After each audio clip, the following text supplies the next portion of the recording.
The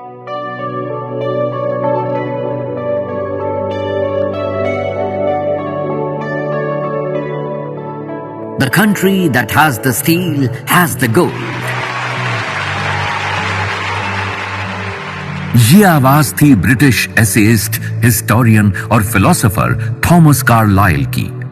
जब Jamshed ji London में थे तब उन्हें मैनचेस्टर में थॉमस का व्याख्यान सुनने का मौका मिला, जिसमें थॉमस ने कहा था, जिस देश के पास लोहा होगा उनके पास सोना होगा। इस एक लाइन से जमशेद जी बहुत प्रभावित हुए और उन्होंने इस लाइन को अपनी डायरी में लिख कर रख लिया।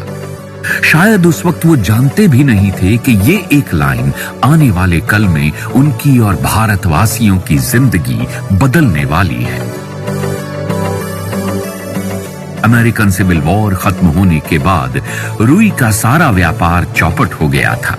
शुरुआती कारोबार में ही जमशेद जी और उनके परिवार को एक गंभीर आर्थिक झटका लगा। रुई के कारोबारी साझेदारी का कर्ज उतारने के लिए उन्हें अपना मकान और जमीन तक बेचनी पड़ी। अब हर एक कदम बड़ा संभल कर और फूंक फूंक कर लेना जरूरी था। एक इंसान अपनी गलतियों से ही तो सीखता है और जमशेद जी को सीख मिल चुकी थी। अब जमशेद जी ने तय कर लिया था कि वो मैन्युफैक्चरिंग बिजनेस में अपना कदम रखेंगे। मुंबई में कॉटन मिल का काम तेजी से चल रहा था। दूसरी ओर अप्रैल 1853 में ट्रेन सेवा शुरू हुई थी, तो साल 1854 में तार सेवा शुरू हो चुकी थी, जिसका फायदा लेकर अब अच्छा व्यापार किया जा सकता था। जमशेद जी को चिंच पोकली के एक बंद तेल कारखाने के बारे में पता चला और उन्हें उसमें एक मौका दिखा। उन्होंने फौरन अपने पिता से बात की। बाबा, मुझे रुई का कारखाना शुरू करना है। जमशेद, हाल ही में बड़ा नुकसान हुआ है। तुम्हें सच में लगता है अभी ये करना सही होगा? आप चिंता मत कीजिए बाबा, मैंने पूरी जांच की है। एक अच्छी जगह देख रखी है जो अच्छे दाम में मिल सकती है। पर यहाँ बात सिर्फ जगह नहीं है बाबा, आजकल ट्रेन और तार जैसी सभी सुविधाएं उपलब्ध हैं, कुशल कारीगर भी मिल रहे हैं और मुझे लगता है रुई का उद्योग मुंबई में तेजी से बढ़ रहा है। यही वक्त है मुनाफा कमाने का। मुझे बस एक बार कोशिश करने दीजिए। ठीक है, अगर तुमने सब सोच ही लिया है तो करो, पर ध्यान से और चौकन्ने रहकर करना। इस बार कोई गलती की गुंजाइश नहीं है। जी बाबा, आप निश्चिंत रहिए। आखिरकार जमशेद जी को कॉटन मिल के लिए अपने पिता से अनुमति मिल गई। एक बड़ा घाटा झेलने के बाद 1868 में केवल 29 साल की उम्र में उस जमाने के 21,000 रुपयों के साथ जमशेद जी ने एक लंबी छलांग लगाई। टाटा परिवार ने दोबारा अपनी बची हुई पूंजी लगाकर वो दिवालिया तेल कारखाना खरीदा और उसे एक रुई के कारखाने में तब्दील कर दिया। उसका नाम बदलकर ब्रिटिश प्रिंसेस एलेक्जेंड्रा के नाम पर एलेक्जेंडर मिल रखा गया। कॉटन मिल का काम जोरों शोरों से शुरू हुआ। ट्रेन की मदद से दूर दूर से रुई लाई जाती और ट्रेन की मदद से ही माल भेजा जाता।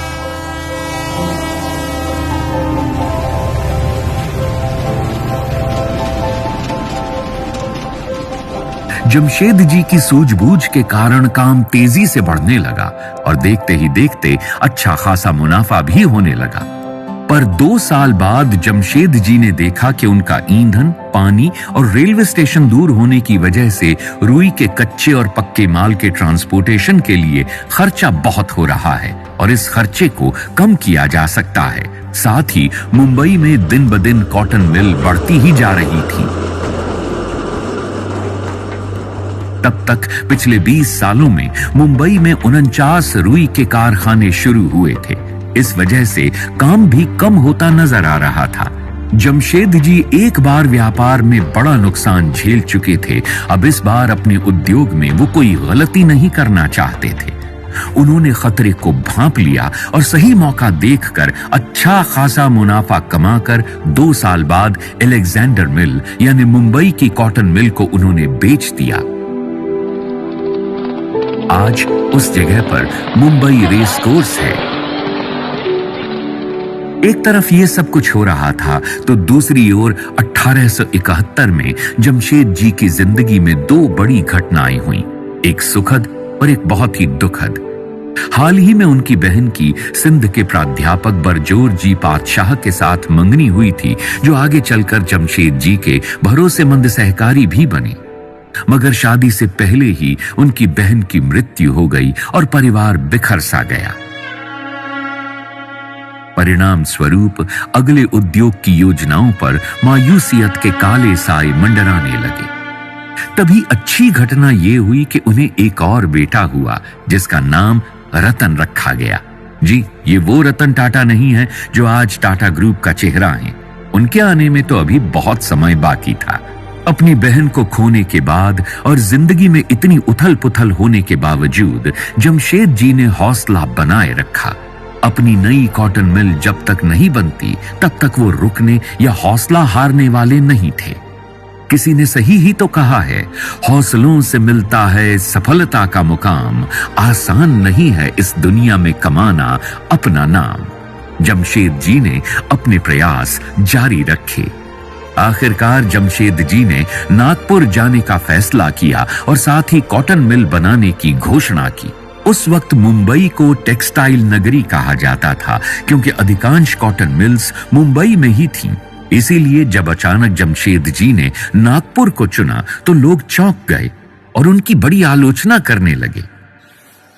अरे भाई, तुम करना क्या चाहते हो?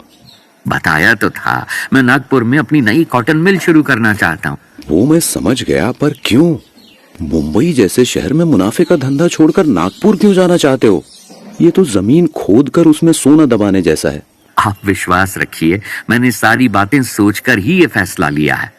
छोड़ो भाई, जो करना है वो करो। मैं तो इसमें अपना पैसा नहीं लगा सकता। जमशेद जी की इस नई मिल को फाइनेंस करने से लोग मना करने लगे। सब जमशेद जी पर हंसते थे और कहते, अरे यह बंदा टेक्सटाइल नगरी को छोड़कर अब नागपुर में कॉटन मिल शुरू करेगा, दिमाग खराब हुआ है इसका। पर जमशेद जी ने किसी की एक ना सुनी। अब उनके पास मैन्युफैक्चरिंग और सेलिंग दोनों का अच्छा अनुभव था। वो अब और भी बड़ा टेक्सटाइल बिजनेस खड़ा करना चाहते थे। उन्होंने नागपुर में एक जगह देखी।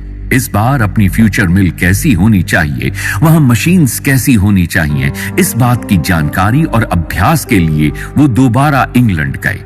वहां जाकर उन्होंने नई तकनीक और आधुनिक मशीन्स के बारे में पता लगाया।